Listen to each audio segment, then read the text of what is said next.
Be ready. Start. I do not propose to follow the honorable member on the subject to which he devoted most of his time, namely compensation. This is not because I have nothing to criticize in what he said, nor because I think that the subject is not important, but I have taken the view both upstairs and down here that on the whole, rather too big a proportion of our time has been spent on question of compensation. I do not say that too much time has been spent on this subject, but rather that too little time has been spent on other parts of the problem. After all, what really matters to the country is whether or not, from the point of view of the user of transport, a more efficient transport system is provided by this bill. Para.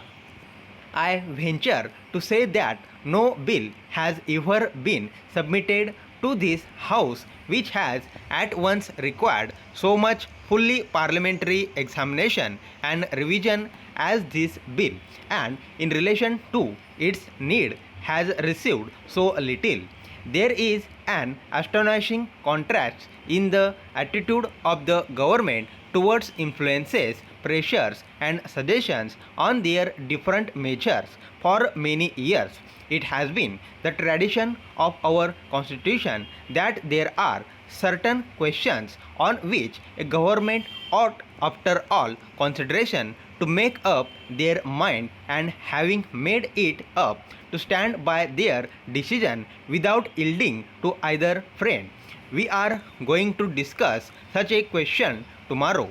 It has also been a tradition to this constitution that on other subjects where, for example, there is a complex measure affecting the interest of the country, the parliamentary system of examination in detail in committee should be used in such a way as to utilize the full experience and wisdom of honorable members on all sides, and also their functions as representing outside interests.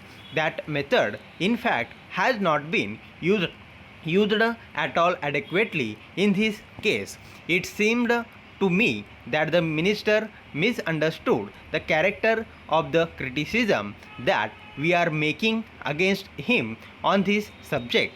We do not criticize him for having proposed a great number of amendments after consultation with the outside bodies.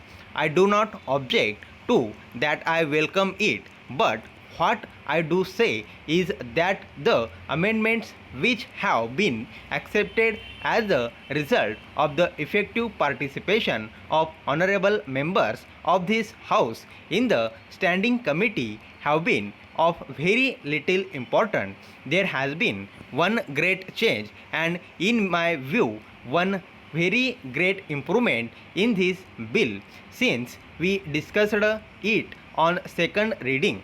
It is, of course, the change in the policy regarding license. That changes was made to the minister, but it was not made by the committee. The change in policy was announced to us before we reached that part of the proceedings. Stop.